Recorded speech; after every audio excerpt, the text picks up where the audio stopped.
What if we were not alone? What if the hundreds of thousands of people claiming to have seen unidentified flying objects in fact had been witnessing extraterrestrial spacecraft? What if the thousands of people all over the world who tell about their encounters with alien beings through friendly contact or even forced abductions were actually telling the truth? What if our governments had known about an ET presence for more than half a century? If they were in possession of alien technology that had the potential of changing how our world is run, and they chose to keep the public in the dark through a secret campaign of suppressed information? What if that campaign acted as a chain around the ankles of humanity, keeping us from rising to a whole new level of consciousness and understanding of ourselves, our planet, and the universe around us? And what if that campaign ended tomorrow?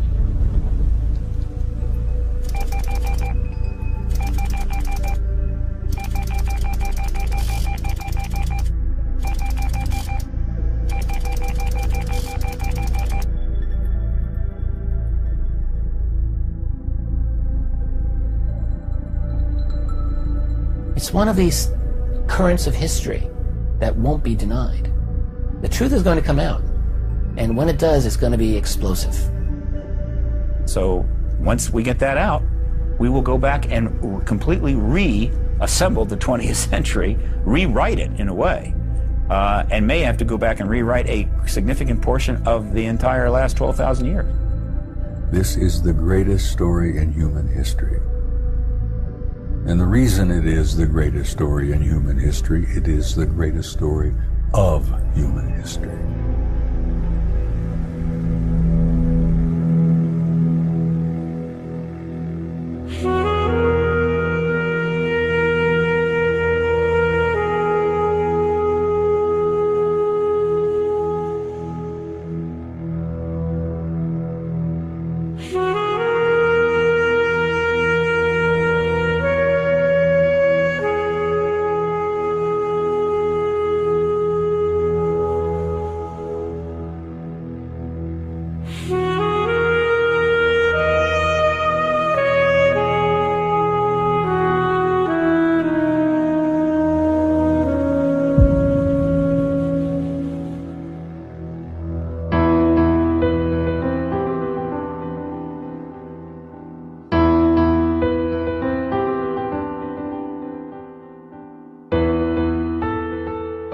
The worldview portrayed in this statement by renowned scientist Lord Kelvin in 1900 was shattered only 5 years later when Albert Einstein published his groundbreaking paper on special relativity.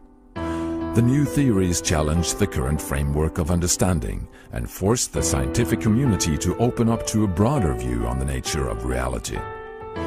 This event of fundamental change, this paradigm shift, came as a huge surprise to scholars at that time. But today we have no problem following the string of breakthroughs leading up to Einstein's paper and the doorway into the atomic age. Lord Kelvin's statement bears with it the voice of paradigms past. We knew that the Earth was flat. We knew that we were the center of the universe. And we knew that a man-made heavier-than-air piece of machinery could not take flight. Through all stages of human history, intellectual authorities have pronounced their supremacy by ridiculing or suppressing elements of reality that simply didn't fit within the framework of accepted knowledge. The so-called father of modern science, the Italian astronomer Galileo, was even convicted by the Catholic Church and placed under house arrest for life after publishing a book where he supported the idea that the Earth was not the center of the universe. His work was then banned and forbidden for more than 200 years. But are we really any different today? Have we really changed our acceptance towards the things that won't fit the frame? Maybe there are concepts of our reality we have yet to understand. And if we open our eyes, maybe we will see that something significant has been overlooked.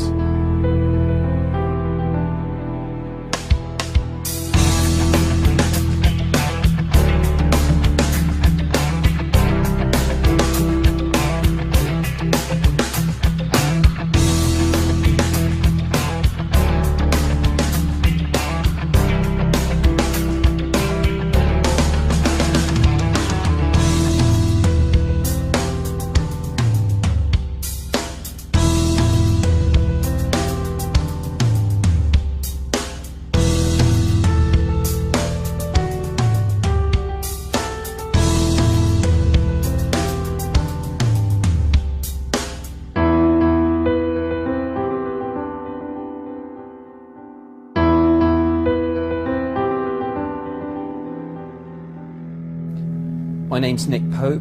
I worked for the Ministry of Defence, part of the British government, for 21 years, and for much of the early 90s I was responsible for running their UFO project. The Ministry of Defence has been investigating UFO sightings since the 1950s and has about 12,000 reports in its case files.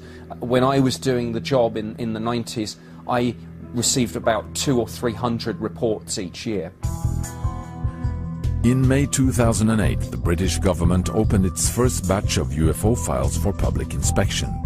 The release, made available on the internet, created an immense media and public interest, with over 2 million downloads the first weeks. Other nations had just recently opened their files, and more were to follow. France, Belgium, Ireland, Denmark, Turkey, Brazil, Argentina, Mexico. The most amazing stories were revealed of craft, UFO fleets, landings, and even ET entities being seen, often with multiple eyewitnesses involved. Even if many of the reports could be explained as aircraft, weather balloons, satellites, or planets, or special weather phenomena, still a large portion remained unexplained. It is clear to me, given that these things are seen by police officers, pilots, military personnel, given that they are sometimes tracked on radar, it is clear to me that whatever the UFO phenomenon involves, there are serious defence, national security and air safety issues at stake. The question if we are alone in the universe is as old as man himself, but now this question seems to be more pressing than ever. Today, science has discovered that many of our neighboring stars have similar planet systems. Over 500 planets have been registered so far. Some scientists even claim that our galaxy alone may have billions of planets with Earth-like conditions.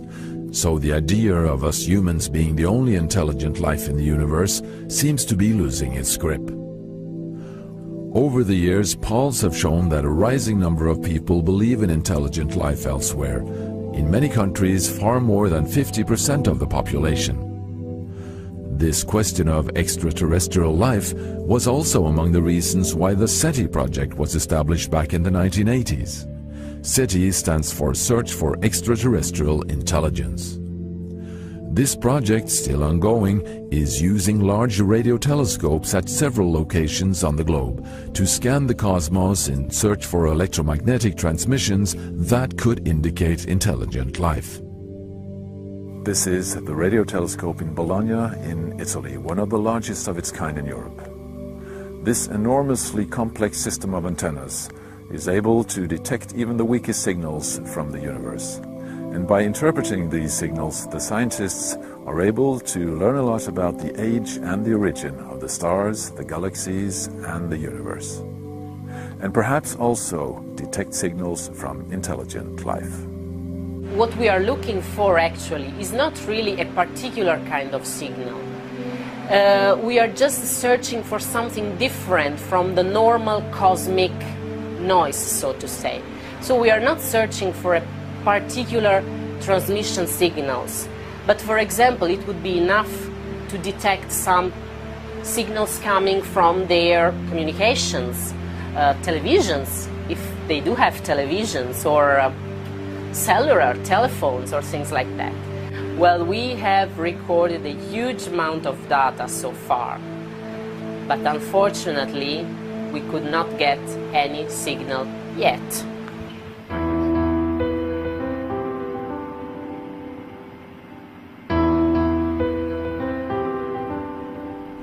But has the research been done for the right type of signals? While we are looking for answers inside the framework of our old paradigm, civilizations maybe several million years ahead of us in technological sophistication may not transmit our type of radio signals at all. The most commonly used argument against interstellar travel is the fact that even our closest neighboring stars are several light years away. We have to move 20, 30 or maybe 50 light years out to find a substantial number of stars where life may be possible. With such distances and the speed of light as a limit, the thought of being visited from outside has seemed impossible.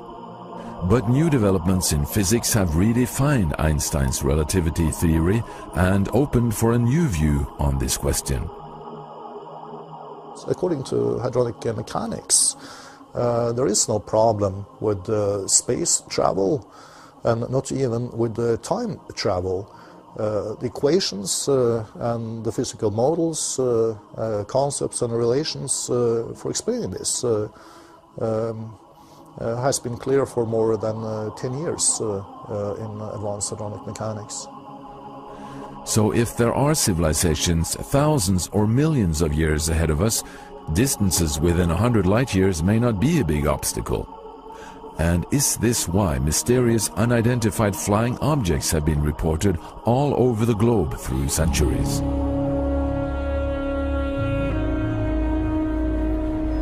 What really made the UFO phenomenon known to the public was what happened here in Washington in the summer of 1952, when a series of UFO observations were made during a period of 2 weeks. Objects were traced on radar flying 1,000 miles per hour, and they suddenly executed a 90-degree turn and other maneuvers that no aircraft could do even today. Military pilots were launched to chase these objects. They got close enough to them to see they were round balls of light or oval balls of light, but they could not catch them. It forced the Air Force to have a press conference on this. What is going on? And during the press conference, the General Samford, who was in charge of Air Force intelligence, basically argued that as far as he was concerned, it was all natural phenomena and then there wasn't anything to worry about. So the press, being satisfied with that, publicized, it was all weather and temperature inversions and weather phenomena that were causing these sightings, and you could forget all about them. A Navy officer who was working in Air Force intelligence told an FBI person that several percent of the sightings could not be explained, and that the top Air Force people, some of them were seriously considering interplanetary ships as the explanation. The pilot Kenneth Arnold had already in 1947 introduced the name flying saucers when he claimed to have come upon a formation of 9 unusual saucer-like objects near Mount Rainier in the state of Washington in June that year. Before this, pilots of World War II bombers had named them Foo Fighters. These smaller discs were frequently seen as rapid lights crossing over German, Japanese, and Allied territories, sometimes right next to the aircraft, as if monitoring their operations. On the night of February 24, 1942, only 3 months after the attack on Pearl Harbor, several unidentified objects were picked up on radar over the city of Los Angeles. It was believed to be another Japanese attack and resulted in an intense searchlight activity and heavy artillery fire. Anti-aircraft guns went into action against unidentified aircraft in the Los Angeles area. But the presumed enemy never fought back, and suddenly the objects disappeared without trace.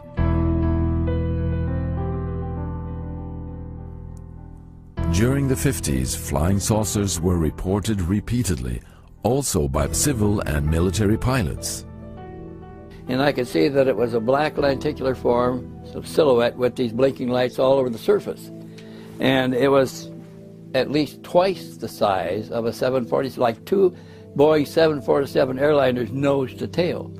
And it's between me and Indianapolis, so I rolled around, tried to get on its tail, and behind it, and it turned about 30-degree angles to the north and headed straight for Chicago, and then went over the horizon like that and disappeared. There's no airplane can go that fast. And over the entrance to Pearl Harbor area, it's the entrance there was either 9. I said 9 discs originally, so I'm going to keep it that way. It was 9 discs, white, perfectly white, and they were doing all kind of different formations. A V, opposite L, reversed L, different types. We watched them for about 15 minutes. Then finally, they're off. It's gone. In 1952, orders were issued to military pilots in the United States shoot them down, flying saucers, if they don't land when instructed to do so. They have the newspaper articles proving that.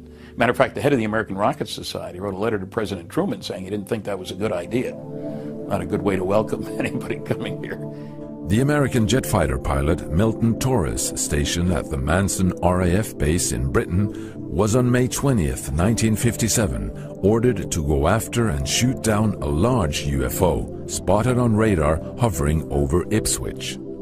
This enormous object, the size of an aircraft carrier, disappeared into the sky at the very instant he was to launch his rockets. I was thinking that if I fired this thing that he may vaporize me. I didn't know what it was, but I knew it was not of this earth. It was not a man-made object. This was something that was... They could stop. They could absolutely stand still, and they could go Mach 10 or more at any time. And a human being would be splashed up against the sidewall from the forces of just the momentum forces. That would destroy you. So it was nothing that we humans know anything about. But many, many pilots in military planes who were ordered to go after and shoot down discs, they either disappeared or their planes crashed. This is another underbelly of this whole phenomenon.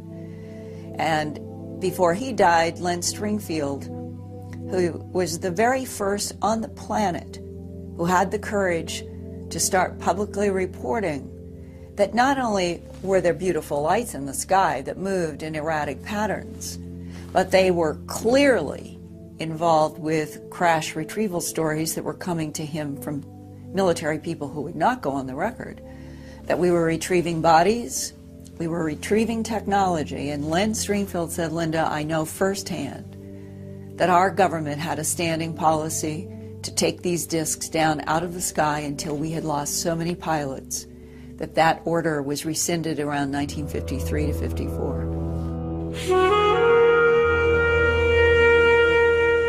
Books were now appearing on UFOs, with pictures of saucers and cigar-shaped craft on close range, even with people claiming to have met the visitors in person.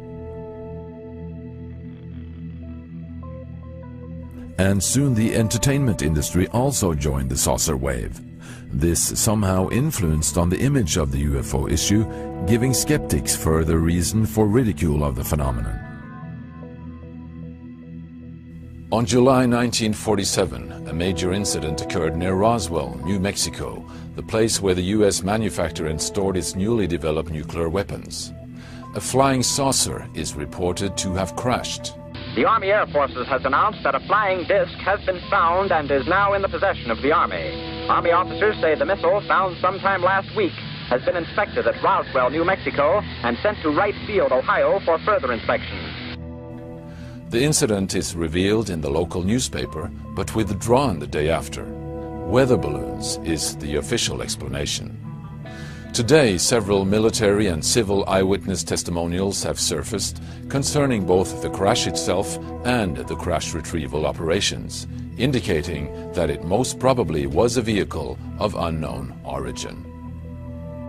Apollo astronaut Dr. Edgar Mitchell, who was the sixth man to walk on the moon and also grew up as a Roswell resident, has recently gone public with his view on this controversial incident. I grew up in Roswell, New Mexico, which was the site of presumed alien crash in 1947, and which, from what I call the testimony of the old-timers who were there and who had been hushed up by government authority, military authority, almost on pain of death at the time, and who had harbored their knowledge quietly for years, that when I came back from the moon, and I was a local boy, they considered me safe enough to tell their story to, that they were a part of the recovery effort and the observer of the so-called Roswell crash, and that they knew for sure that it was an alien craft. And subsequent sightings, subsequent evidence has reaffirmed all of that we are being visited and have been visited by alien spacecraft and alien beings and our governments around the world have covered it up.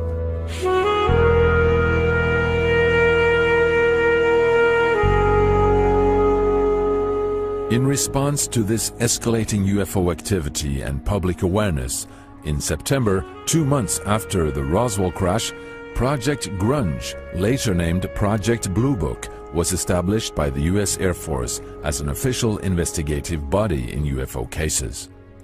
The project collected civil and military reports and carried out an analysis of them.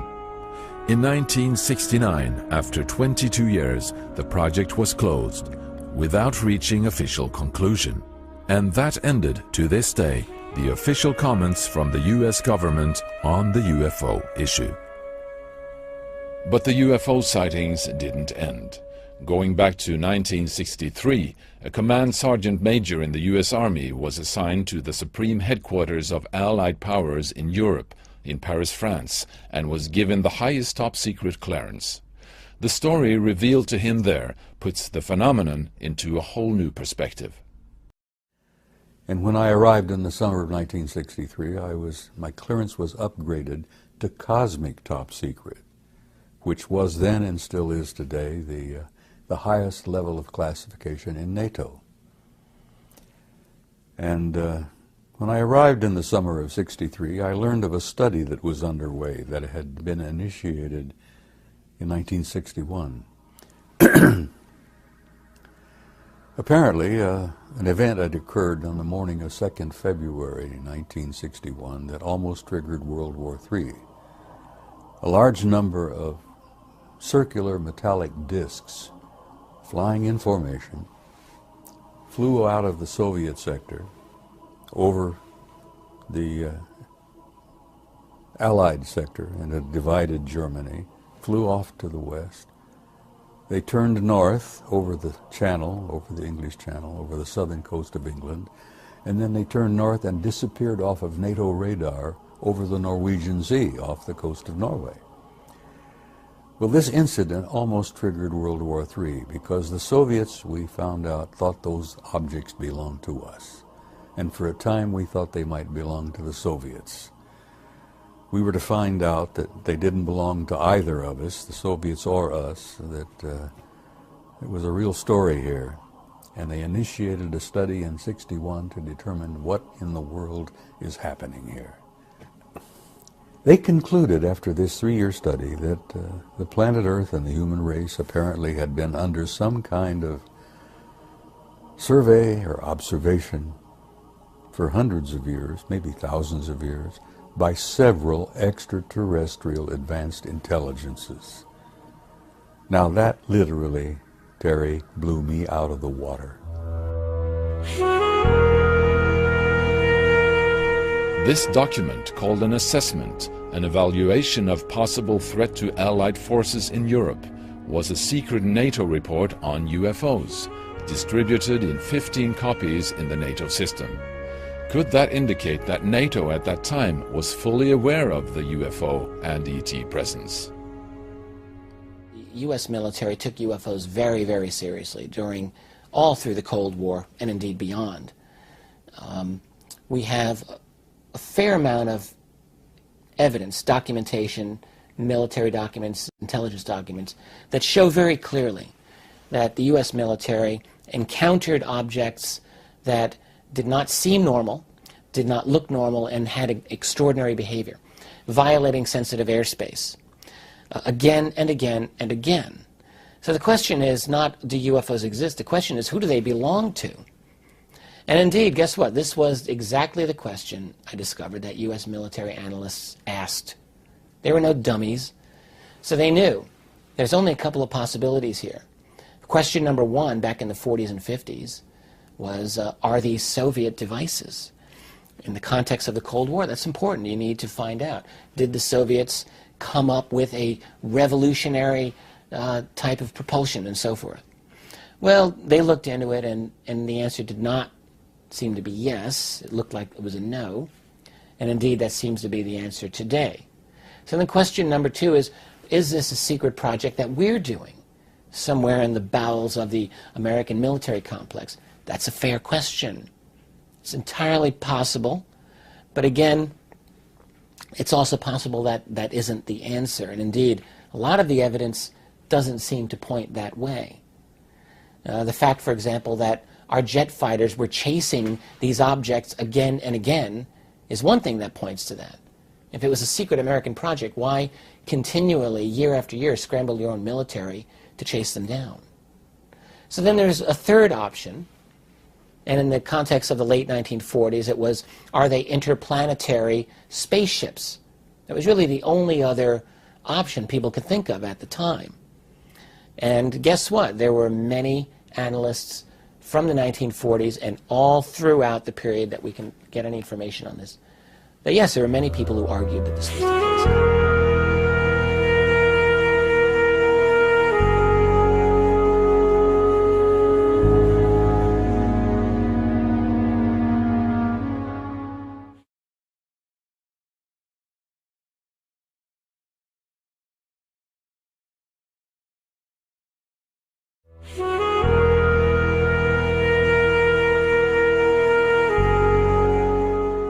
Incredible stories continue to happen.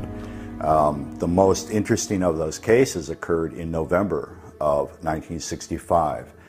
There were UFO reports in New York State, all over New England, of objects being sighted above power lines, over power plants, over power relay stations. I forget the gentleman's name, but one of the FAA regional directors was flying in a private plane near Syracuse, New York, and they saw a large fiery ball pass over power lines at a place called the Clay Power Substation.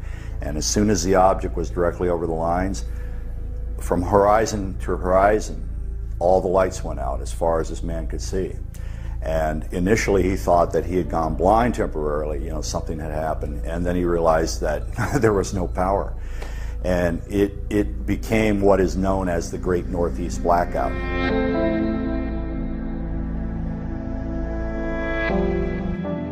It's an incredible instance on 17 November 1986 that a Japan Airlines plane that was flying from Tokyo to Paris through Alaska encountered three large shelled walnut type objects. The largest was described intermittently in different reports as either the size of one or two U.S. aircraft carriers.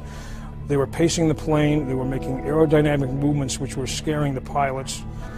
It's an amazing incident in that possible 5 different agencies were all tracking these objects at the same time, namely the FAA, the CIA, NASA, the U.S. Air Force, and I presume Japan Airlines when the calls came in. It's one of the most heavily documented cases ever. There's transcripts that come out of the black box that were frightening. It turned out that the Reagan administration was excited about all this because they had never gotten so much documented information on a UFO incident ever in history. So they convened a scientific advisory board that in January was going to study all the information. As far as that scientific advisory committee, John Callahan, who was a senior FAA official, was on top of all this. He was excited too. He had looked all of the data. He said they never had anything this good. The scientific advisory board convened and they were waiting for the meeting to start. And according to Mr. Callahan, before the president even came in, somebody from the CIA came in and snatched everything up and said this never happened and walked out. The history of UFOs in the United States is it's filled with one impossible sighting after another impossible sighting. The problem with them is that they have great military documentation again and again showing that they actually happened. Or what does one make of the boomerang craft that were seen in just north of New York City in the early 1980s in what's called the Hudson Valley? For several years you have again and again these enormous objects being seen by thousands of witnesses. They're driving along the highway and they see this object hovering. They get out of their car, their jaws drop open, and this intense bright light shoots down onto the highway like out of a movie. Except this wasn't a movie. This happened many times over a period of, say, 5 years, just north of New York City.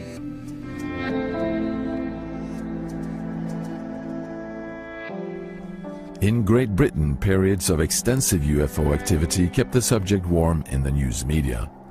A serving police detective within the UK force in England has over the recent years gathered reports involving over 800 police officers having different UFO encounters. And here is one of the stories. His name was Police Constable Eric Raymond, and he was a police officer in the Thames Valley Police at the time of this particular sighting. And he was in a rural location in 1979, I believe it was, and he was stood talking with two other police officers. Two vehicles parked up middle of the countryside, dark, no street lights or anything, it's just very dark. And they're doing what police officers do at 3 in the morning, have a chat, have a cigarette or whatever. Suddenly in the distance they see a bright light blink on for literally a second. It's a long way off, they look, it blinks off, they don't think anything to it. They just carry on talking. 5 minutes later, this happens. And the object appears in front of them at a distance of about 400 meters, at an altitude of just 500 feet, which is very close. And they describe the object as being the size of a football field. And it is shining a beam down the width of a football field, across the landscape, and slowly scanning the terrain. They think about going on the police radio and think, nobody's going to believe this. So they don't want the ridicule factor. So they watch for 5 minutes in all. The object is moving in total silence, and they say there are smaller objects flying silently around the larger silent object. And after 5 minutes, it goes. It doesn't go up, doesn't go left, doesn't go right. It disappears like a light bulb. The 70s brought an amazing number of UFO reports from the British Isles. But nothing could compare to what was to unfold in late December 1980 at a NATO base in Suffolk, east of London. The Rendlesham Forest incident is Britain's most famous and compelling UFO encounter. The file on the incident was made public a number of years ago under the Freedom of Information Act, and so the case file's in the public domain, but the bottom line is the case has never been explained. Peter Robbins spent 9 years doing intensive research for his book, giving a first-hand account of the case. His co-author, Larry Warren, was airman at the base at the time and one of the key eyewitnesses to the event. It occurred between Christmas and New Year's on 3 consecutive nights, 1980, and it involved overflights above this twin NATO base complex in Suffolk, about 80 miles from London, landings, the shooting down of beams of light into the weapons storage area, which was a nuclear weapons storage area, very much in violation of our treaty with Great Britain at the time. And on the final night of the 3 nights, there was the biggest incident. In this, my co-author, dozens of other American Air Force personnel were taken and brought out to a field near their sister base, RAF Woodbridge, where they saw the appearance of a machine of undetermined origin. At that place, an object appeared on the ground in the place of a mist. I saw this happen. A red light moved in, exploded. It caused retina and eye damage to a lot of us peripheral people. A structured object was in its place on the ground. Though you couldn't look directly at it, you'd have to look at it with your peripheral vision to get the shape. Entities were seen. How many? 3. Looking very translucent, not your what they call gray, and all that sort of thing. It was almost ghost-like. Very much animated, self-animated though.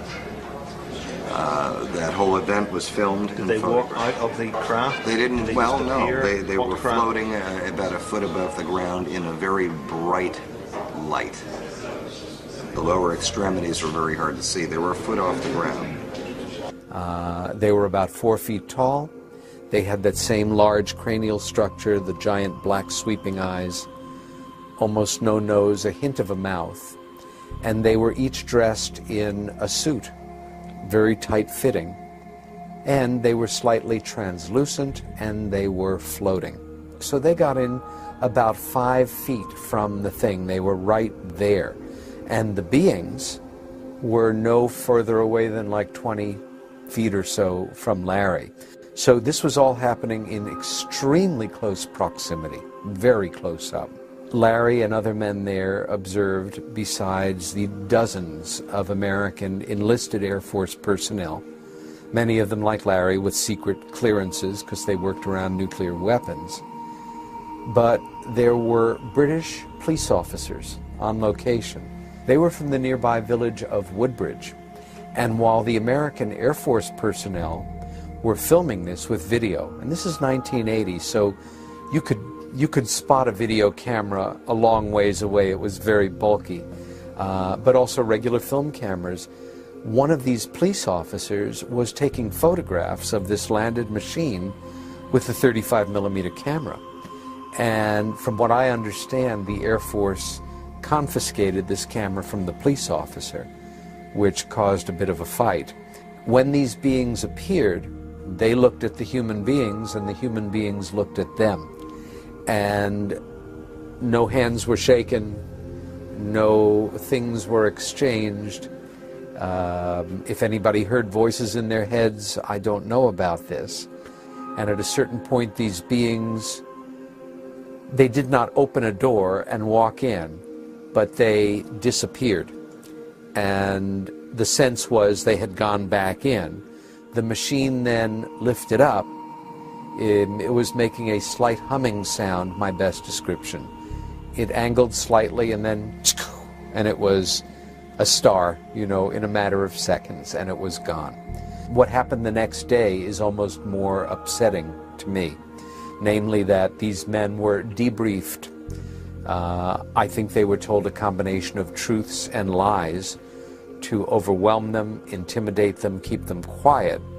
And then that night, a number of the individuals, Larry and Adrian Bustinza next to him included, were taken against their wills, subdued chemically, and put through a series of procedures to confuse and upfuse their thinking, and were released a day or so later, right before New Year's.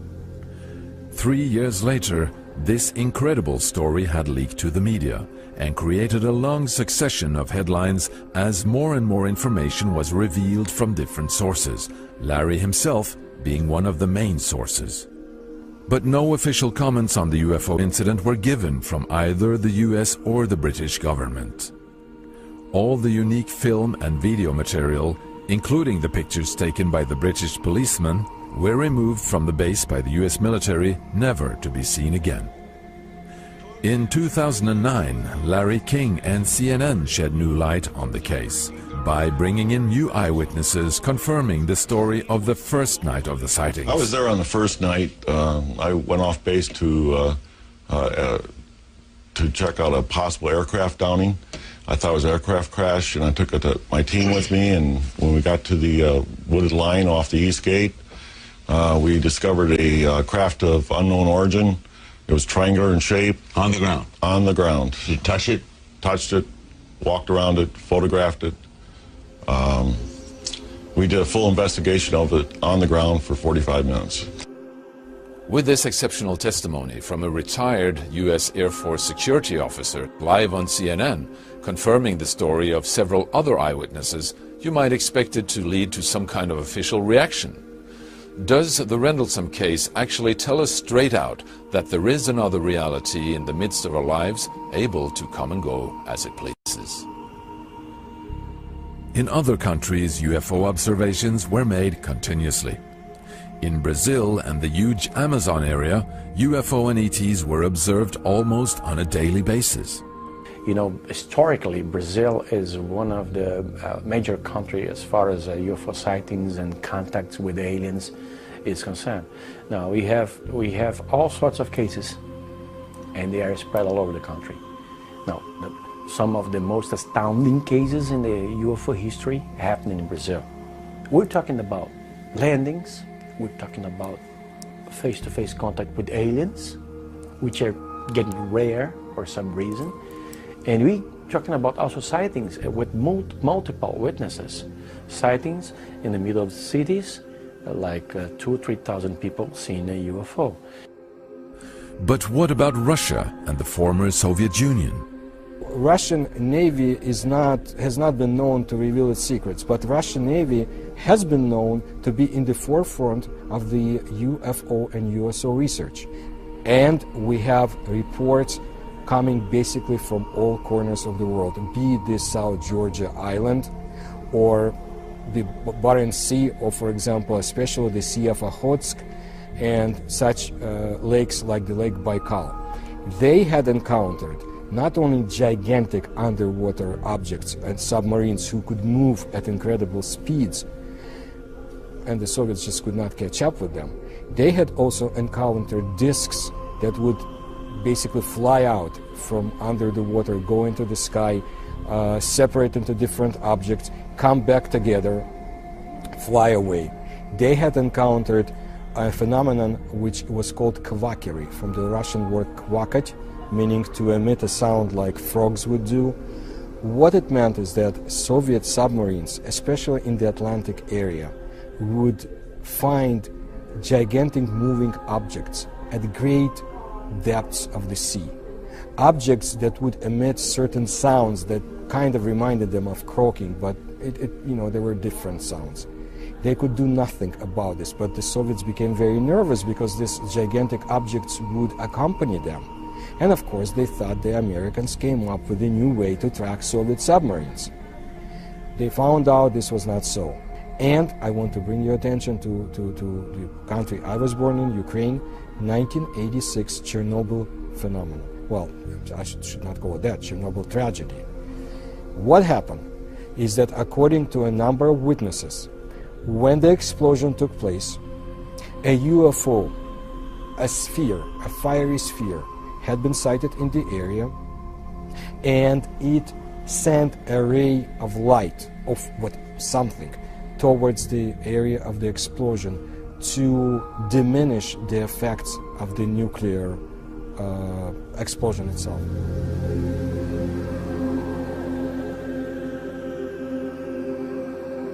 In 2008, we received over 867 sighting reports from 37 different cities in Turkey, and out of those, 35% of them were documented, and 20%, 15 to 20% of them were unidentified. In Turkey, one of the most amazing recent cases is from the town Comburgos, an hour away from Istanbul, where a security guard captured astonishing UFO footage over a 3-month period in 2007.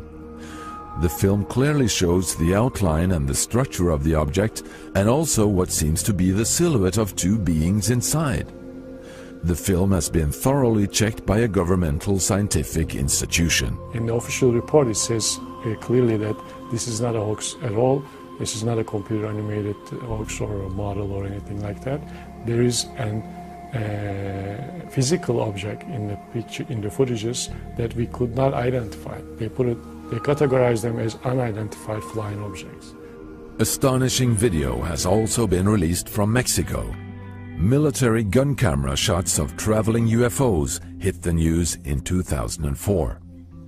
And even more astonishing, fleets of UFOs were seen and filmed over several cities. As a result of the rising national interest in the UFO issue in Mexico, one of their main broadcasters has run a 2.5-hour show every Sunday night the past 15 years, presenting the latest UFO documentation. Well, I have a television program every Sunday night from 5:30 to 8 o'clock. It's prime time in the Mexican television.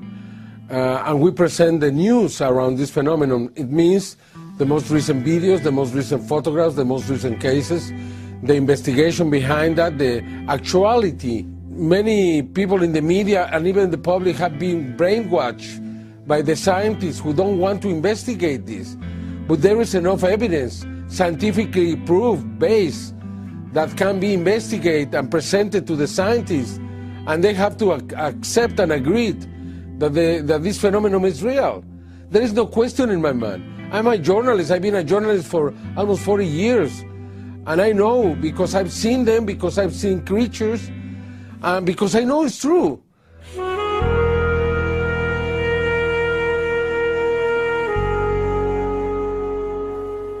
Behind me here, inside this blue container, is the only stationary, fully automatic 24-hour UFO observatory on the planet.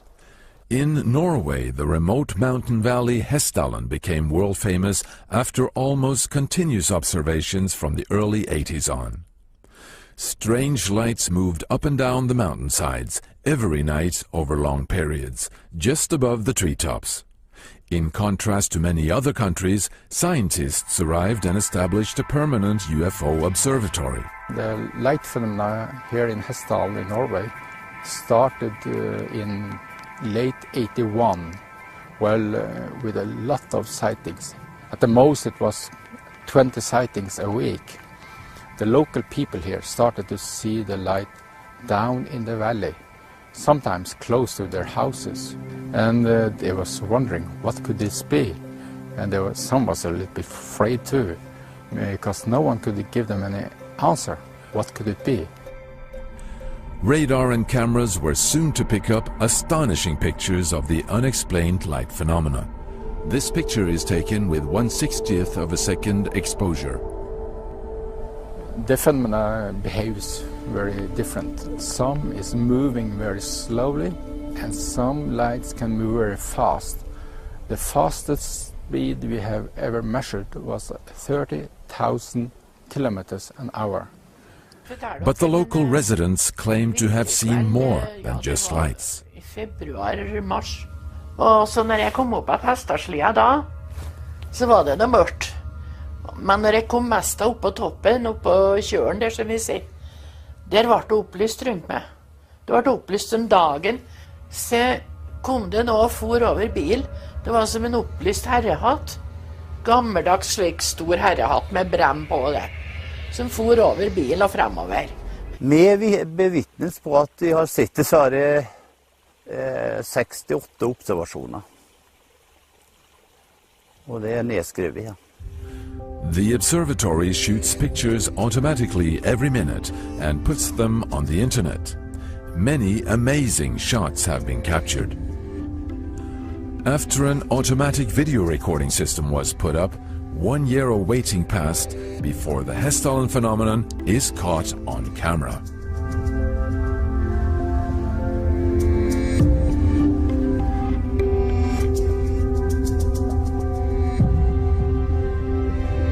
Zooming in and slowing down the film, something really astonishing is revealed. A smaller second light seems to appear from underneath, joining the main light. Is something collected by the light? Landings were also reported, and even solid proof was found of earth samples being taken in the midst of nowhere. Here, a 2 hours walk from the nearest dirt road, a 2-ton piece of wet turf has been cut out with laser precision, lifted and placed a few meters away. No sign of machinery nor people. During a week in September 2007, a major survey was carried out by the university scientists, assisted by students with several observation units. On the 4th night of the survey, the phenomenon decides to show up.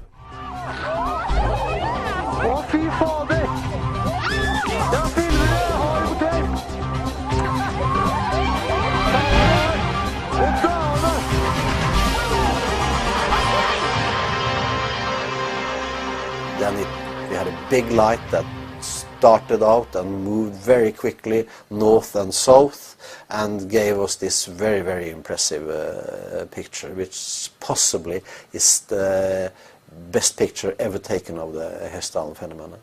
The exposure time was 30 seconds. So we see that the Hessdalen phenomena moves from, starts up here and moves down and then goes up again here. The distance here, it's approximately maybe from 10 to 15 kilometers, the distance it has covered. And the camera has an optical grating in front of the lens, and this grating make this optical spectrum here. The one thing that is that surprises us with this spectrum is that it's continuous.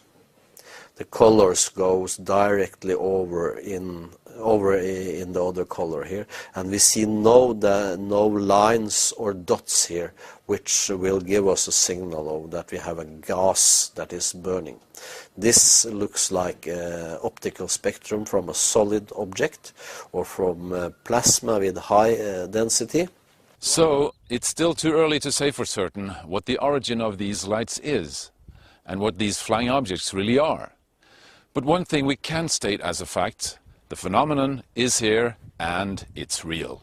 And what about the UPAN sightings in Belgium, the Phoenix lights in Arizona, the UFO at Osaka Airport, Japan, the UFO landing in Voronezh, Russia, the ghost rockets in Sweden, the Col d'Avance sightings in France, the UFOs filmed in Milan, Italy, the UFO fleets over Peru, the Chinese scientists filming UFO at the Purple Mountain Observatory. It goes on and on. Well, of course, at this late date, there is just an abundance of documentation, military reports, radar sightings, personal experiences.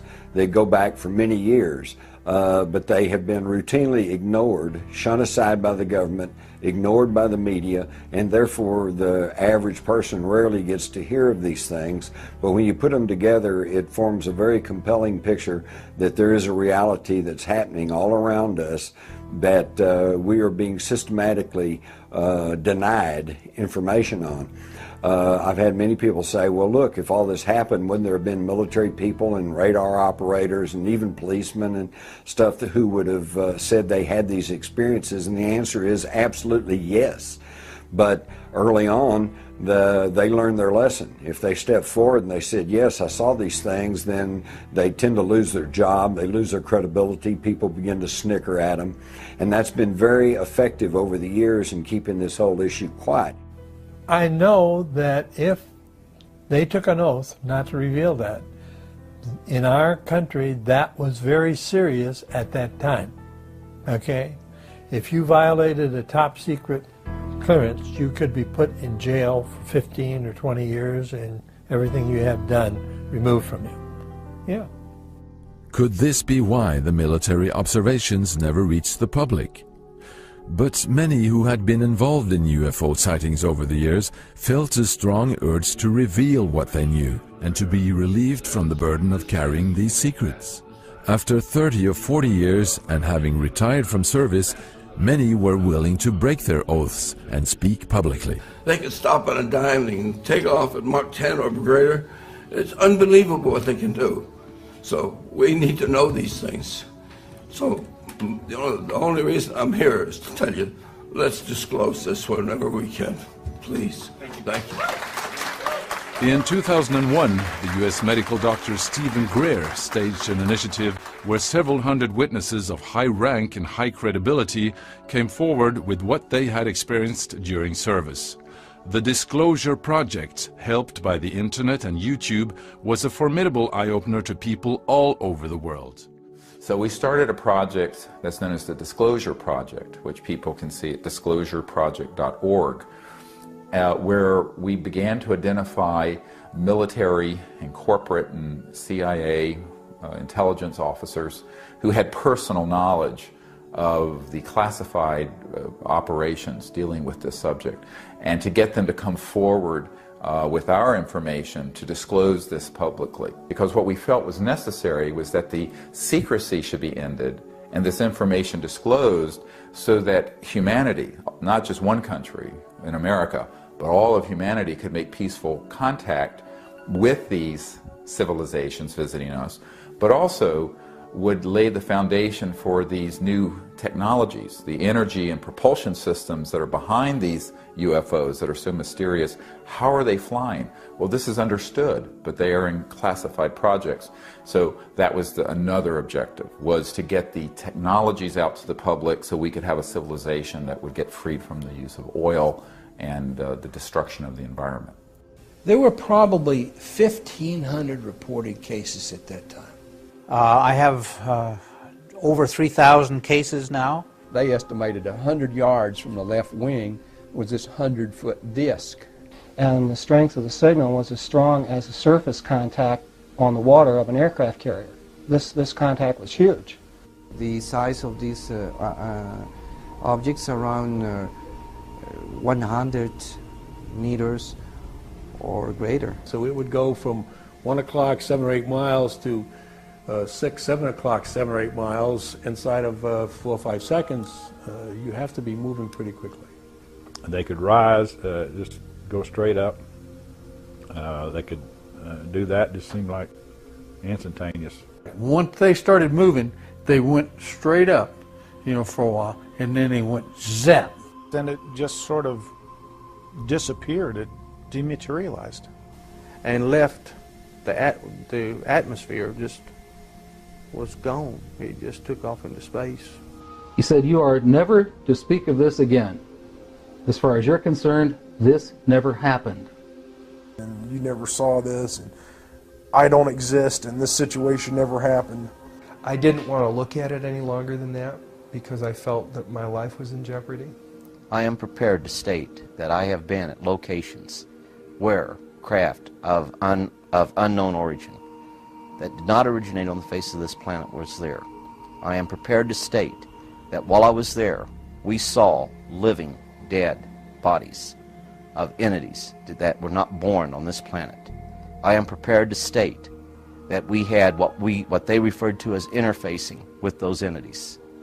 We have contact with aliens not originating from some foreign country, but from some other solar system. And I have been a party to that. What some of these witnesses also revealed were observations of UFOs hovering over storage sites of nuclear weapons and nuclear rocket launch sites. The big increase in all the sightings around the world happened at the time when we began to detonate nuclear weapons. This is not an accident. And I've been told by senior intelligence officials that essentially a big red flag went up over our planet saying we were in trouble. But not only are we in trouble, but we could be a threat to others, because you combine going into space, the early stages of space travel, and the use of hydrogen bombs and nuclear weapons, and a civilization on Earth that was still very violent, as you look around the Earth even today, of course. So this is something that any enlightened or even self-interested civilization observing the Earth, which I think we've been under observation for thousands of years, would be greatly concerned. Over the last 35 years, I have talked to now over 100 people, about 115 nuclear missile launch officers, targeting officers, missile maintenance personnel, and missile guards. And these individuals, for the most part, do not know each other.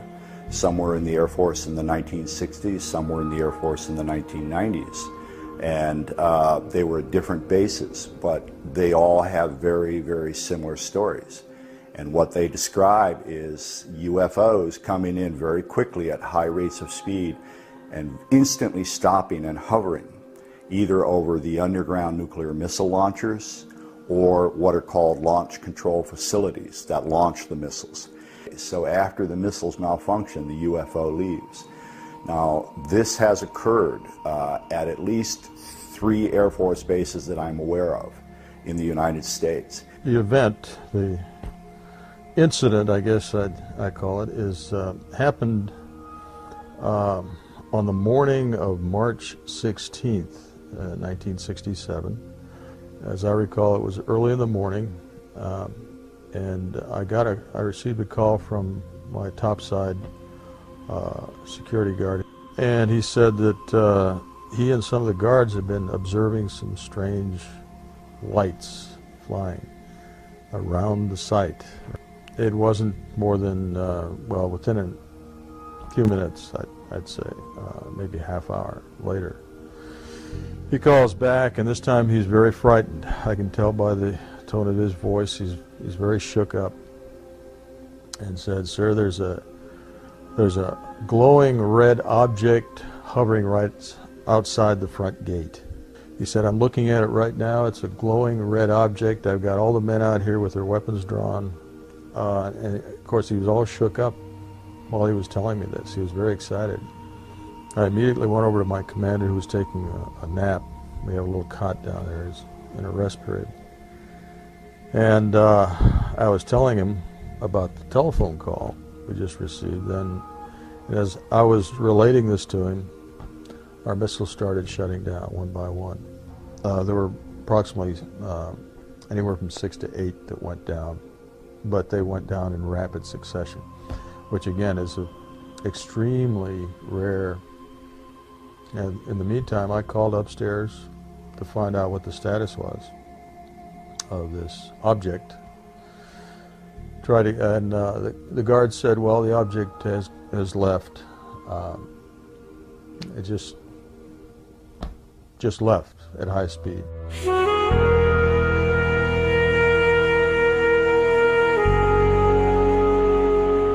2, 3, 4, 5, 6, 7, 8 en la pantalla. Numerous well-documented UFO sightings by numerous credible people. Flying saucers tracked on radar, chased by fighter pilots. Nuclear missile sites malfunctioning after UFO visitations, and even alien beings witnessed by police officers and high-ranked military personnel. Where does all this leave us? 4 major conclusions after now 52 years, 51 years of study and investigation. First, the evidence is overwhelming that planet Earth is being visited by intelligently controlled extraterrestrial spacecraft. In other words, some UFOs, some, underline it 20 times, some UFOs are alien spacecraft. Most are not. I don't care about the ones that aren't. I'm a nuclear physicist. I don't care about the isotopes that aren't fissionable. You want to build a reactor, use the one that is. Who cares about the rest? That's the first conclusion. Second, the subject of flying saucers represents a kind of cosmic Watergate. That is to say, some few people within major governments have known since at least 1947, when at least 2 crashed flying saucers were recovered with alien bodies in New Mexico, that indeed some UFOs are alien spacecraft. Notice I'm not saying everybody in government knows. That's not how you keep secrets. I worked under security for 14 years. Need to know is the important factor. The third conclusion is that none of the arguments made against the first 2 by a small group of noisy negativists, when I'm being polite, stand up under careful scrutiny. They sound great until you look at the data, and then all those anti-arguments collapse. And the fourth conclusion, because I'm such a shy, retiring kind of guy, is that this is the biggest story of the millennium: visits of planet Earth by alien spacecraft, successful cover-up of the best data, bodies and wreckage, for 62 years.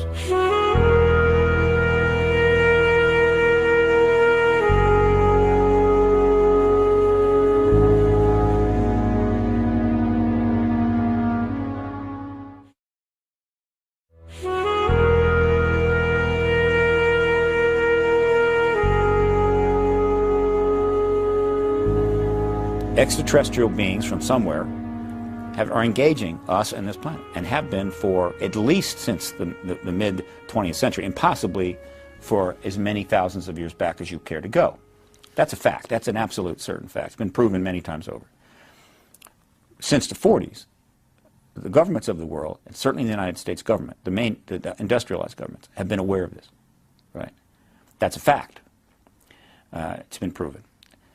The United States, with the cooperation of most, if not all, of its allies from World War II, made a decision to embargo this fact and the acknowledgement of it, formal acknowledgement of it, from its citizens. That's a fact. All right. And what is happening is that 62 years after that truth embargo was formally and informally and formally instigated, that it's now coming to an end, and that we are soon going to be informed by these governments that the ET presence is real, and begin the process of learning about it from the governments, right? And from all of the citizen scientists and activists who have been pursuing it without the government support. And that information will be pushed forward and into the public domain. That's, in its simplest form, what's going on. But why did the government instigate a truth embargo? And how could the secrecy continue till this day? The concern in the Pentagon in the 1940s, when suddenly you have these very strange objects appearing that don't seem to be American and don't seem to be Russian, if they are spaceships, we might, if we tell the public about this and be candid with them, there could be massive panic.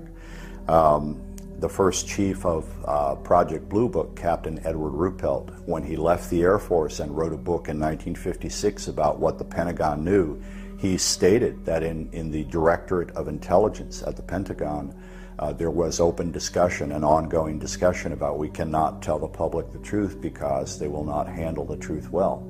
They also didn't want to alarm the people because their job is to defend the United States. And they couldn't stop these UFOs. They went with impunity anywhere they wanted to go, okay? So the military never wants to admit that they couldn't do anything about this because that would be to admit they were defenseless. If we have recovered a spacecraft in 1947 at Roswell, that technology would be so superior to human technology that the Pentagon certainly would keep that a secret, even from America's allies in Europe, to try to create our own UFOs. So if a war with the Russians, the Soviets happened, we would have the advantage because of this superior technology. That would be one reason for the secrecy. It rapidly became, I think, the case that the truth embargo was completely now subservient from the standpoint of the managers of this issue to the Cold War. Until the Cold War was over, there was going to be no public discussions about extraterrestrials, right? And it's hard to argue with that reasoning, all right? But they had a formidable problem because while it's easy to decide, okay, we're not going to talk about this, we're not going to reveal this, ETs are all over the place. They're being seen. Film, photographed, seen by pilots outside of cockpits, year after year after year. At the same time, they're trying to maintain a policy that there's nothing there to investigate. So they had a really tough job. It's easy to say we're going to build a super bomber and put everybody under oath and classify the whole program and maybe even stick it underground and build your secret bomber. That's easy, right? But this was not easy. The extraterrestrials can come and go as they pleased. They could come and contact people as they pleased, abduct them, apparently, if they wish to. And the government has to somehow maintain this false reality in the face of all that. So the truth embargo was not just a simple decision and extremely difficult to implement. The amazing thing is that they did. They put an enormous amount of money, time, and effort into this truth embargo and succeeded. This embargo of UFO information, of course, stretches far beyond the United States and is particularly prevalent in NATO countries, which are, after all, a military system, and therefore they each take orders from the person above them and generally has been run from the United States. And apparently, according to official documents we have and according to personal narratives, they are discouraged from talking about UFOs or from looking into it. From the 70s, Hollywood engaged profoundly in the ET issue, knowing that there was a growing interest in the general public for these topics. The popular movies also had the effect of making people more familiar with the thought of a widely inhabited universe beyond our own planet system. In the 90s, people started recording their observations with the new handy camcorders. Today, thousands of UFO clips are posted on YouTube.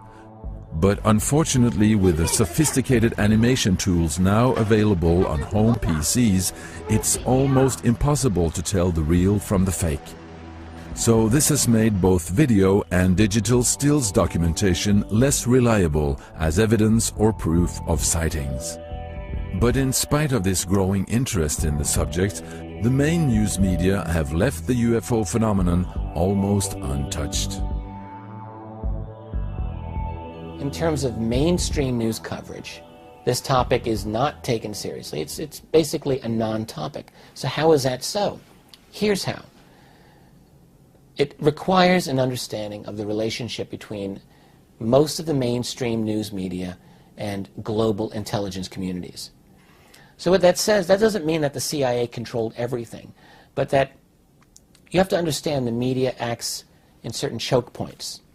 So for example, a UFO sighting might get local news coverage, but that doesn't mean that it gets covered on the wire services.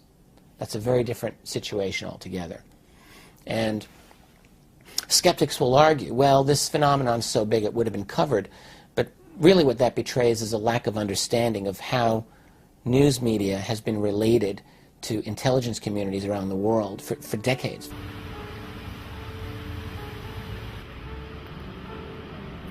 And I call upon our government to open up like other governments have, and you will hear about that this morning.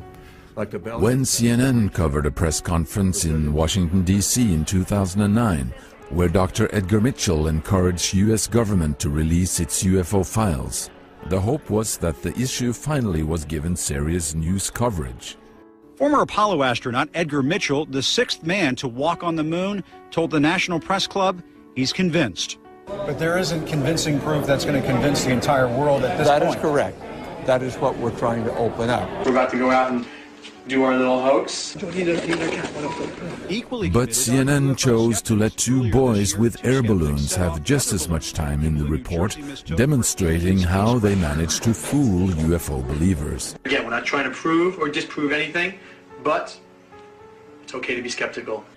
Okay then. Jim, thank you very much indeed for that. Jim Acosta there. You bet. Well, the role of the media in the flying saucer phenomenon is a very, very important one. I think it's very clear that in the United States, at the very least, that there were efforts during the very earliest days to try to get the media to basically dampen down expectations and dampen down public enthusiasm concerning extraterrestrial life and the flying saucer phenomenon.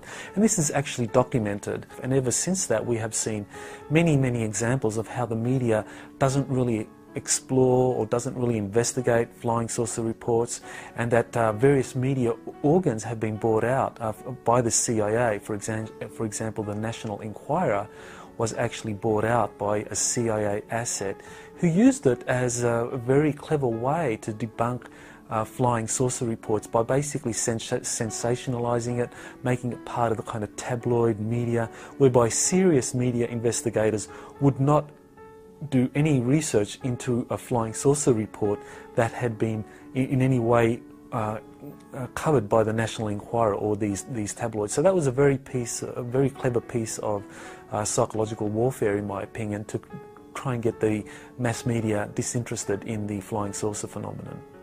So it's a very, very complex issue, and the secrecy isn't that hard to maintain if you have this sort of infiltration into major institutions, media, and also the ability simply to float nonsensical stories out there.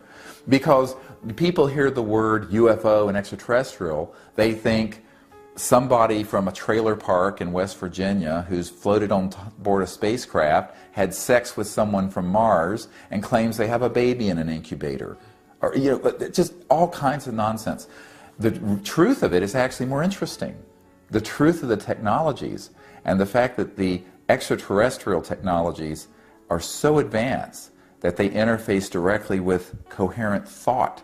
Like we have coherent light in a laser, they have technologies that interface with thought, that interface with conscious mind, that their development of artificial intelligence that's integrated into these spacecraft is so advanced that they pick up on a directed. It's fascinating, and this is what we've been experimenting with, and the whole paradigm becomes a new paradigm of understanding the structure of the cosmos. But the most of the information that's out in the public on this issue has been a carnival of silliness, and that keeps most serious people sort of in the closet on it. Is this the reason why so few scientists engage in the UFO subject? The fear of being associated with the silly side of the issue, Is this also why it's never commented on by astronomers or by space organizations such as NASA? This is not just a simple civilian organization. There's a great military connection there. There's a lot of classified security clearances involved in being able to work at NASA. You can't just stroll in there. So these are people who fit a certain personality profile. That is, they know how to follow orders, they know how to keep their mouth shut, and keep their head down, and their career will do just fine. That's how most people are who live in a bureaucratic world. This is how secrets are kept. There are open secrets that are kept for years and years and years because people agree just not to talk about it. And I think that within NASA, this is very likely the case regarding the UFO issue. But like Dr. Edgar Mitchell, people retired from NASA have commented on the issue. Astronaut Gordon Cooper has told the world straight out about encountering a UFO at close range during his flight in the Mercury capsule in 1963. And before he died, he also stated, "For many years I have lived with a secret, in a secrecy imposed on all specialists in astronautics. I can now reveal that every day in the USA, our radar instruments capture objects of form and composition unknown to us." I would like to believe that we could invite serious scientists into this arena because it will be changing the paradigm of science as we know it. We know that these craft are not traveling with fossil fuel gas, that there is a technology behind them, that maybe this technology could help the Earth and renewable fuels. If we could get scientists just to use that motivation, to look at the technology behind the craft, then maybe we could invite science to come in and change the paradigm of transportation, of electromagnetism, of all these really advanced technologies. But we need to invite them. I think too many are afraid of ridicule. Too many. I have encountered many that are curious but are not willing to go public. We're changing times now, and for the sake of our children, our grandchildren, and the future, some scientists are going to have to take the risk. Well, it's my hope that we open this whole issue up. And as I have said frequently, we're at a point in history where we have to become a part of the neighborhood of inhabited planets, rather than like a neighborhood of a community, which we have not even acknowledged that community exists up until this point. An event with the power to institute a global revolution in technology, communications, energy supply, environmental concerns, and even the way we regard ourselves and our fellow beings. A paradigm shift of unprecedented proportions, impacting nearly every part of our existence. Is this what we are facing? And will we have to rewrite our entire human history? In the hallowed halls of national security agencies and the Pentagon, top military, top security people, the top people know, essentially, this reality. But the masses of people don't. And the people in authority, the elite, as it were, the power brokers, have desperately tried to keep the lid on this thing because, Terry, it's not simply visitors from another planet or from another star or another galaxy or even another dimension. It's not simply that. It isn't that simple. We've learned over the years that several of these intelligences have been involved with us from the beginning of human history, and the evidence has been collected that the human race literally is a hybrid race, and that some of these advanced intelligences, from wherever they're from, have been involved in genetically manipulating us as a species from the beginning of our history. Man is a hybrid. From a lower order, we've been genetically manipulated by advanced intelligences into what we are. Now that in itself is dynamite, for God's sake.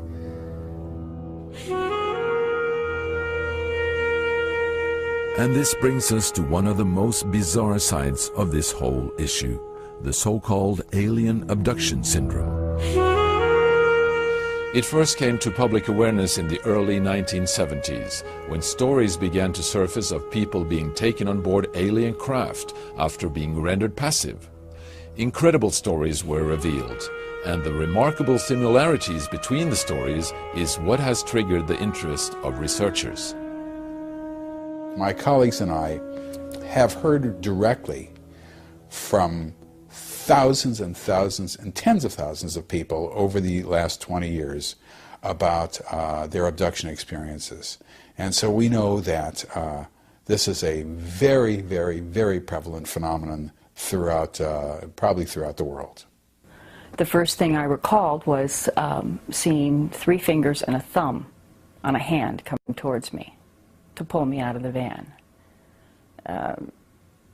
I was more than a little frightened. I was quite traumatized by it. I was very awake, sitting up, and had no reference for this. I was removed from the van.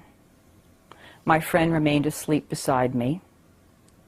And as I stood at the end of the van, there was a being that I could not look at, a very tall, what felt very large and very tall being standing in front of me, but I was not able to raise my head to look up. On each side of me, there was what I've since come to understand is referred to as grays, one on each side of me. My hands were hanging down at my sides, and they were, without touching me, with their hands underneath me, they were levitating me somehow off the ground, about 5 or 6 inches. I was fairly paralyzed, not able to look around. I could look down and see one at each side of me, and we began to move forward. They go through a period where they're kind of calmed down, they're put on a table, and certain examinations take place, certain procedures. Very often there are areas of skin removed, leaving a little circular scar in depth, which we call scoop marks. We don't know what they do with this flesh, but it's taken. And there are often reproductive procedures which involve, with men, sperm samples being taken, and with women, needles which go in the abdomen or in the vagina, but we believe this has to do with harvesting ova. Fetuses are implanted, little tiny embryos. Fetuses are removed. This is standard material. This is standard stuff. They're taken off the table or taken into another room. They might see a bunch of babies in the other room. They have to hold the baby. Women have to feed the baby sometimes. They might be taken into a room where they see, well, let me just say that the babies that they see are strange-looking babies. They look sort of like half human, half alien. Sometimes they look more human, actually, but still odd. They're taken into a room where they see toddlers sometimes, kids who are maybe 2, 3, 4 years old, who are playing with some toys. They play with the children, play with the toys. The toys are unusual toys. They have these neurological staring procedures with the children, who will look into their eyes very closely. They might have other procedures where they'll see a room filled with vats, jars, I should say, containers, clear glass or clear plastic or whatever, containers with fetuses in them in different stages of development. They will have all sorts of other procedures that happen to them. They're then taken back to their normal environment, put back where they were on the couch watching the television or whatever, and they forget immediately what happened to them. All they know is that they were watching one television show, and not only is that show over, but the next 2 shows are over with as well, and they're still sitting there, And maybe they put the can of beer in their hand, they still have the can of beer in their hand. And I figure, what happened? And then they just forget it. Can't explain it, and they just move on. One person described a drawing of the table. She didn't put anybody on the table, but she described the aliens around the table. The regular little aliens were about her size. She was, I don't know, she was maybe 8 or something. But there was this one tall one. And that's usually the one who's sort of the one in charge. Drawings of abductors have been made by many abductees, where the large eyes and the small cheek seems to be typical characteristics for the so-called gray alien, named after the skin tone. See, one of the interesting things about this is that all the evidence we get confirms the reality of this over and over again. It doesn't disconfirm it. The so-called hybrids, allegedly a blend of human beings and gray aliens, is today reported in a majority of the cases investigated. Alien eyes, but with what seems to be a little girl. It was the alien, the hybrid child. The hybrid child. Yeah.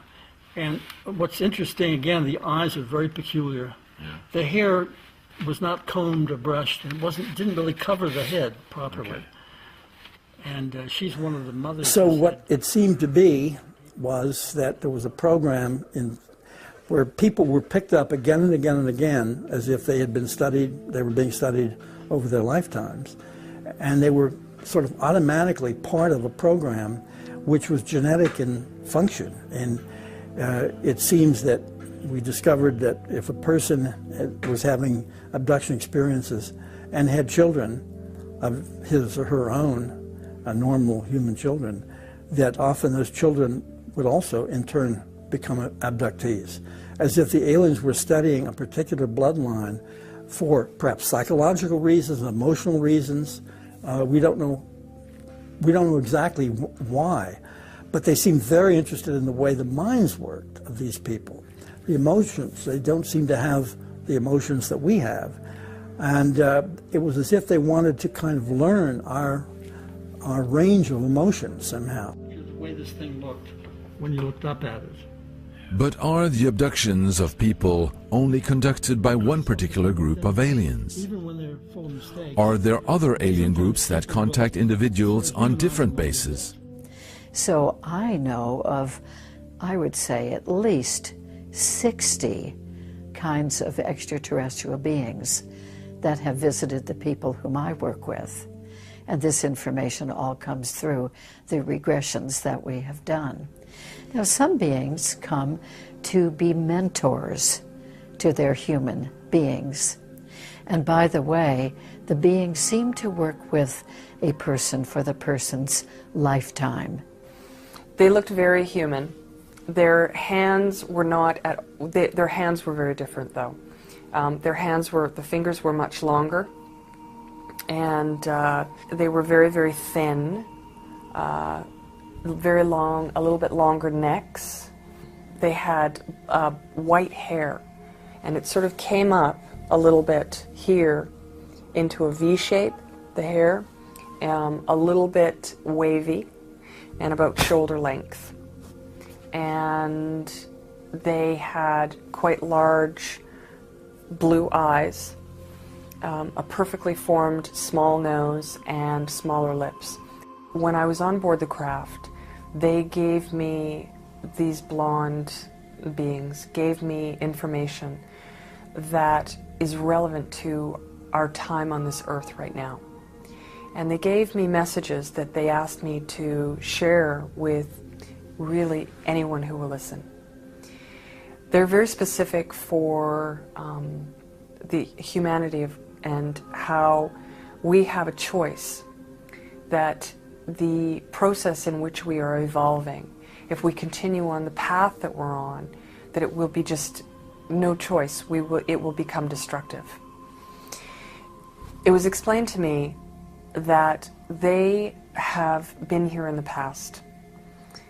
They have said, we have come in the past to help in the process of change on the earth, and we are here once again. they have been here since the beginning of the creation of man, and that they are here to only assist in maintaining this earth, protecting it from any and all things that may harm it, and that includes us. So if nuclear war were to try and be brought upon the earth, it will not happen. They will stop it, because it would be the destruction of the earth. So this is the only time that they will step in on a grand scale, is if great destruction were to happen to the earth itself, or to every human being on the planet.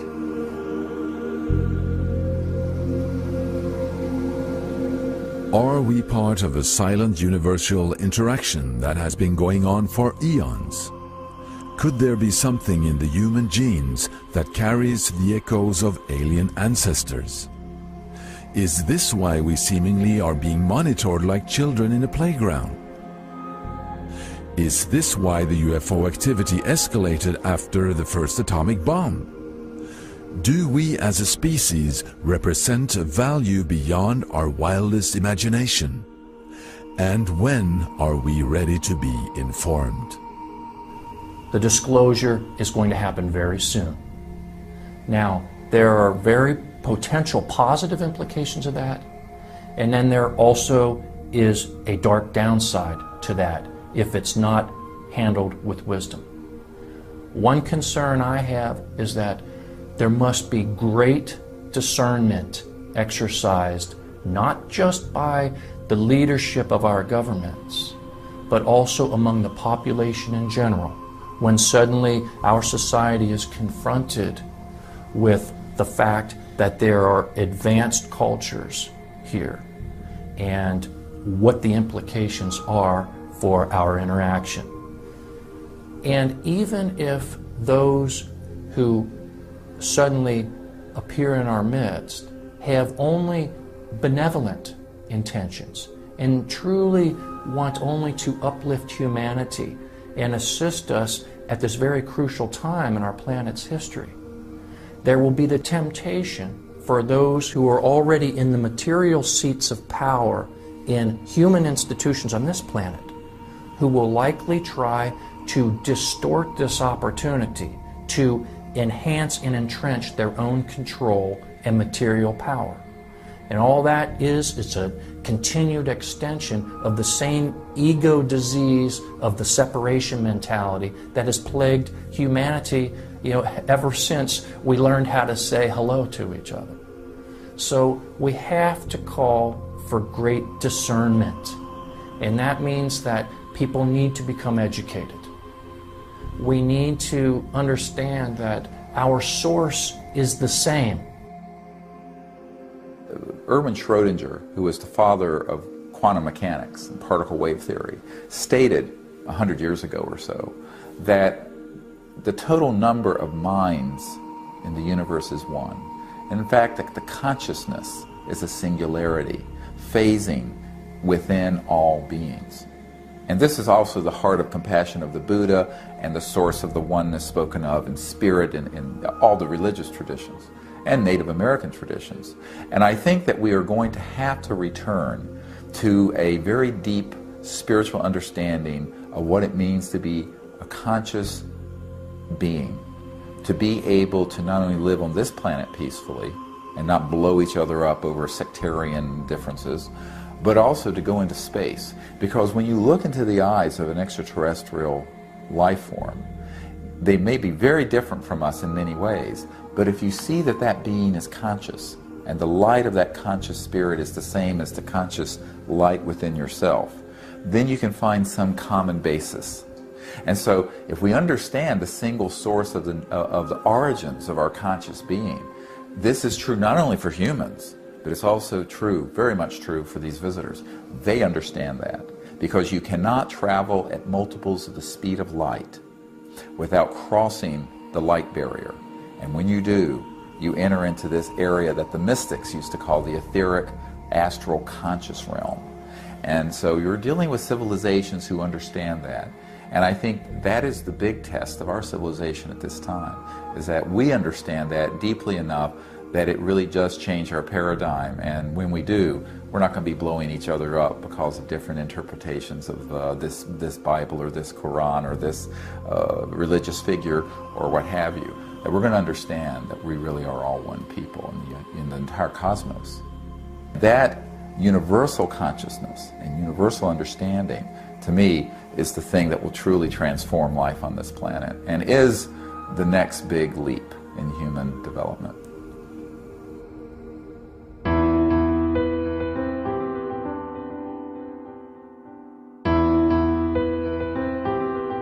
When the children of tomorrow open their textbooks on human history, what will they read about? Will it be the story of how the Catholic Church imprisoned Galileo for supporting radical theories? Will it be the story of how the scientific community laughed at the idea of flying machines, even years after the Wright brothers demonstrated their first airplane? Or will it be the story of how the world openly ignored an extraterrestrial presence? Will the children of tomorrow laugh at us for being blind, just as we easily laugh at those who firmly believed the earth was flat? Will they speak of us as the people of the old world, the last age of solitude, the day before disclosure? In an age of dark.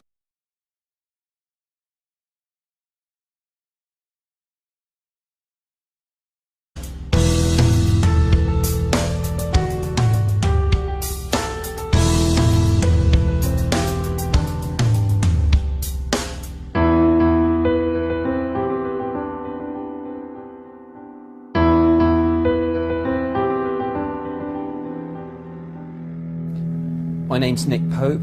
I worked for the Ministry of Defence, part of the British government, for 21 years, and for much of the early 90s I was responsible for running their UFO project. The Ministry of Defence has been investigating UFO sightings since the 1950s and has about 12,000 reports in its case files. When I was doing the job in the 90s, I received about 200 or 300 reports each year. In May 2008, the British government opened its first batch of UFO files for public inspection. The release, made available on the internet, created an immense media and public interest, with over 2 million downloads the first weeks. Other nations had just recently opened their files, and more were to follow. France, Belgium, Ireland, Denmark, Turkey, Brazil, Argentina, Mexico. The most amazing stories were revealed of craft, UFO fleets, landings, and even ET entities being seen, often with multiple eyewitnesses involved. Even if many of the reports could be explained as aircraft, weather balloons, satellites, or planets, or special weather phenomena, still a large portion remained unexplained. It is clear to me, given that these things are seen by police officers, pilots, military personnel, given that they are sometimes tracked on radar, it is clear to me that whatever the UFO phenomenon involves, there are serious defence, national security and air safety issues at stake. The question if we are alone in the universe is as old as man himself. But now this question seems to be more pressing than ever. Today, science has discovered that many of our neighboring stars have similar planet systems. Over 500 planets have been registered so far. Some scientists even claim that our galaxy alone may have billions of planets with Earth-like conditions. So the idea of us humans being the only intelligent life in the universe seems to be losing its grip. Over the years, polls have shown that a rising number of people believe in intelligent life elsewhere. In many countries, far more than 50% of the population. This question of extraterrestrial life was also among the reasons why the SETI project was established back in the 1980s. SETI stands for Search for Extraterrestrial Intelligence.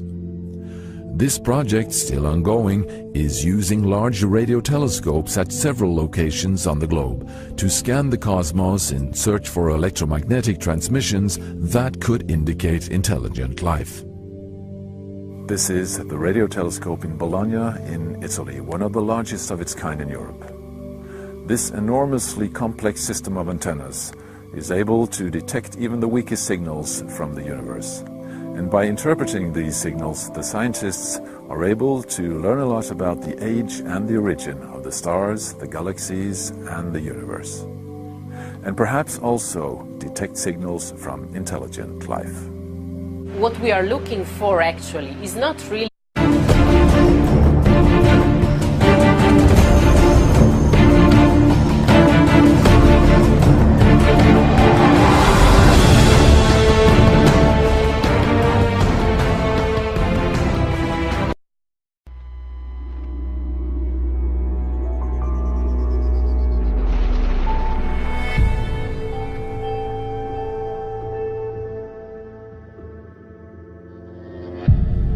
What if we were not alone? What if the hundreds of thousands of people claiming to have seen unidentified flying objects in fact had been witnessing extraterrestrial spacecraft? What if the thousands of people all over the world who tell about their encounters with alien beings through friendly contact or even forced abductions were actually telling the truth? What if our governments had known about an ET presence for more than half a century? If they were in possession of alien technology that had the potential of changing how our world is run? And they chose to keep the public in the dark through a secret campaign of suppressed information. What if that campaign acted as a chain around the ankles of humanity, keeping us from rising to a whole new level of consciousness and understanding of ourselves, our planet, and the universe around us? And what if that campaign ended tomorrow?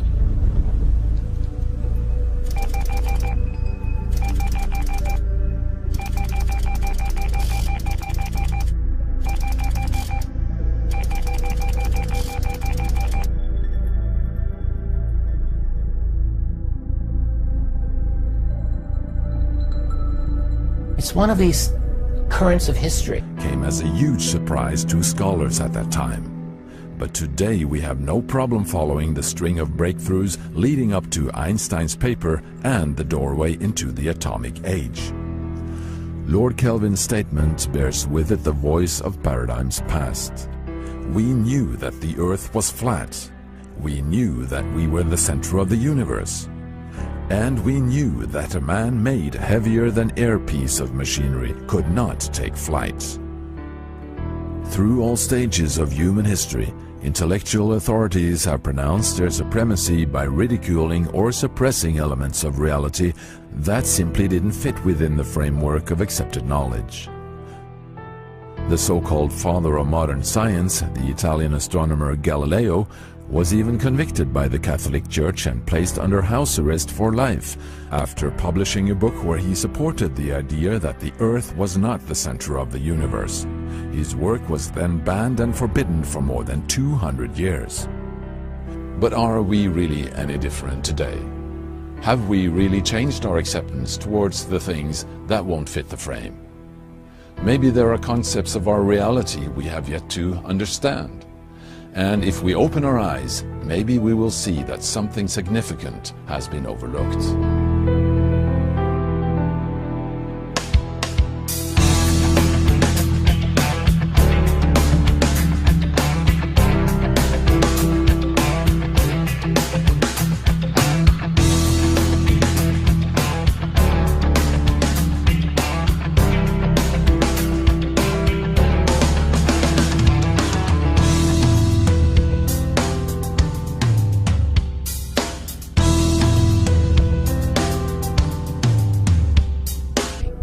Won't be denied.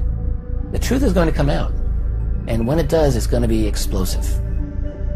So once we get that out, we will go back and completely reassemble the 20th century, rewrite it in a way, and may have to go back and rewrite a significant portion of the entire last 12,000 years.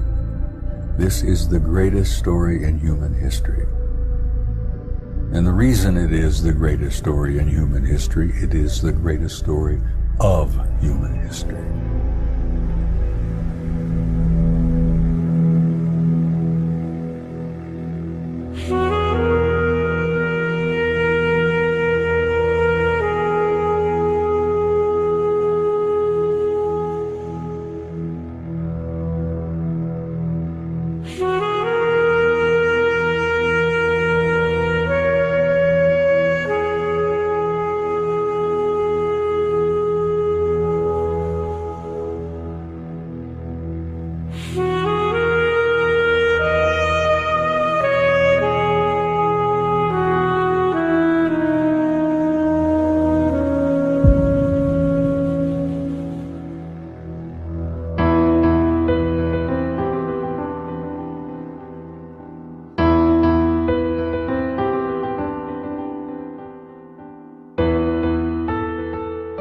The worldview portrayed in this statement by renowned scientist Lord Kelvin in 1900 was shattered only 5 years later when Albert Einstein published his groundbreaking paper on special relativity.